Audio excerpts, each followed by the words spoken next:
So Elvis appeared on the latest episode of the HBO series Vinyl.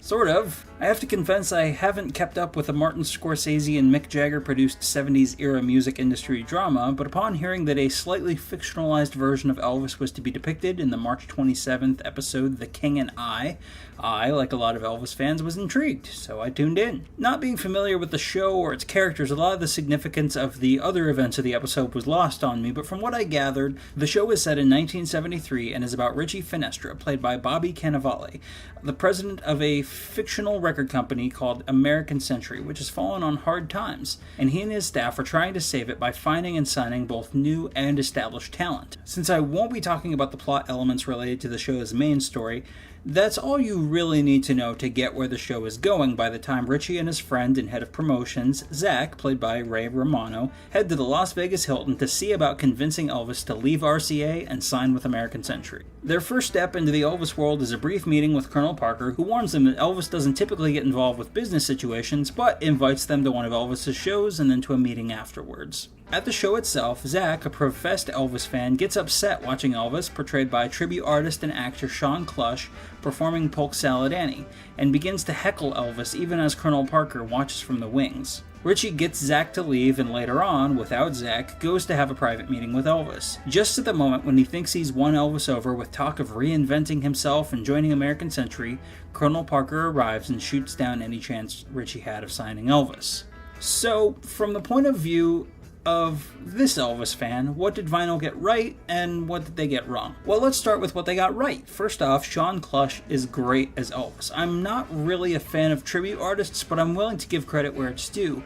A good singer is still a good singer, and even though in this episode Sean doesn't sound very much like the real Elvis, he can sing, and better yet, he can actually act. Much later in Blue Suede Reviews, I'm going to go into biographical movies and fictional portrayals, but I'll jump ahead a bit now and say, honestly, this is probably the best 70s portrayal of Elvis that I've seen yet in terms of getting the feel of the man. The cadence and tonality of his speaking voice is almost perfect.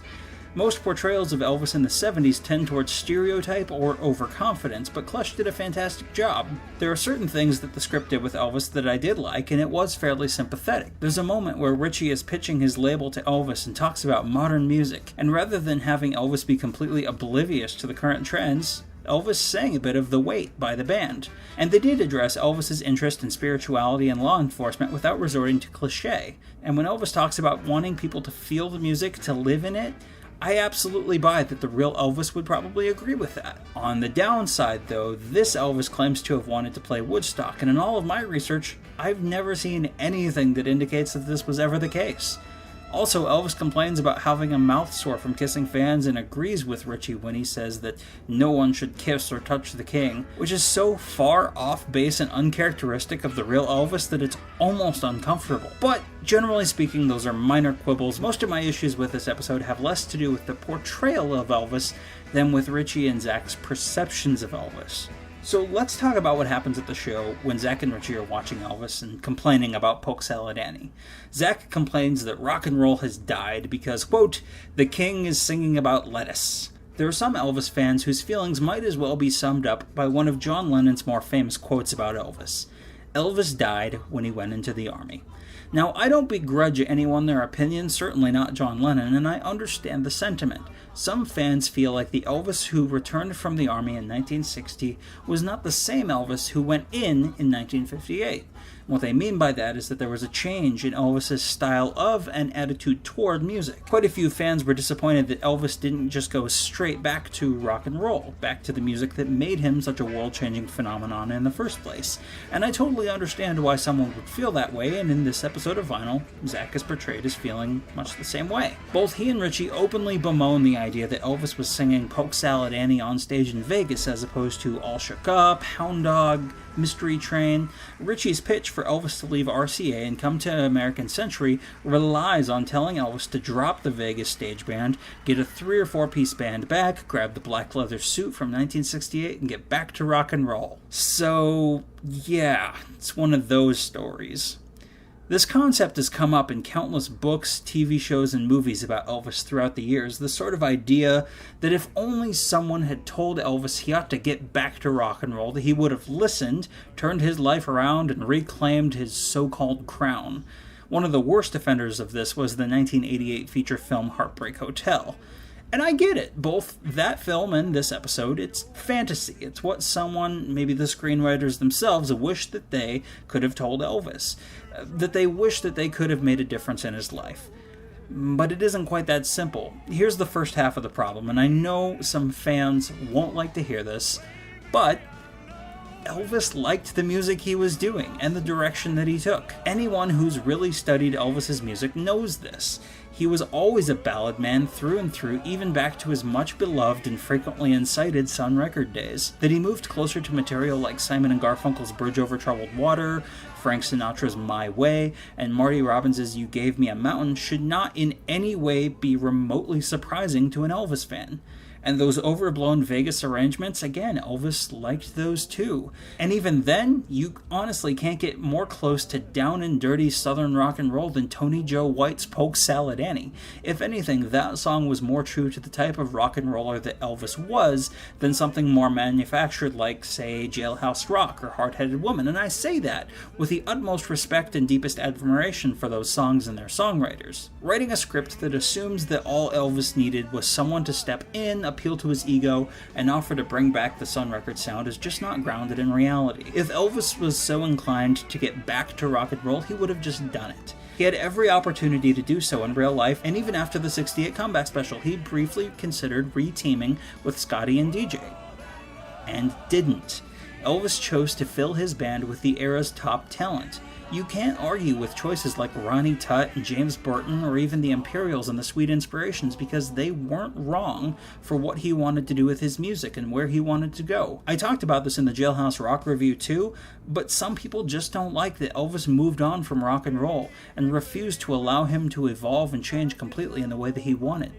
As Vince Everett said, "Music changes every 6 months, you gotta change with it." The second half of the problem here is that in the episode, Colonel Parker is depicted as some sort of puppet master, with Elvis turning into a pathetic man-child when Parker arrives in the middle of the meeting with Richie.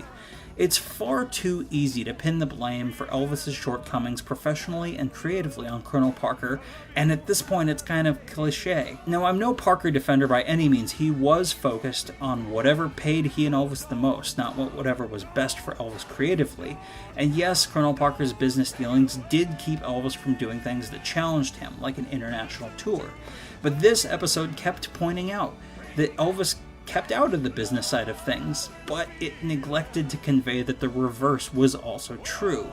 If there was anyone to give credit or blame for what Elvis was doing musically at that time, that has to rest on Elvis himself. Unlike the 60s, where he was bound to record songs written by songwriters working for a certain publishing company that fit pre-existing scenes in a movie script, Elvis had complete and total control over the songs he chose to record and perform in the 70s, and in fact, Elvis even made a serious and legitimate attempt to change the format of his stage show in 1974, the year after this episode is set, dropping out overblown songs like CC a Rider, Fever, and American Trilogy, and coincidentally songs like All Shook Up that he'd grown tired of performing, and he added in a whole new set of songs like My Baby Left Me, Big Boss Man, Down in the Alley, I'm Leavin', If You Talk in Your Sleep. You want to know how long that back to rock and roll and rhythm and blues kick lasted?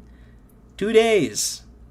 Colonel Parker had nothing to do with that. In conclusion, I want to say that I didn't dislike the portrayal of Elvis in this episode. Again, Sean Clush really needs to be commended for his fantastic performance.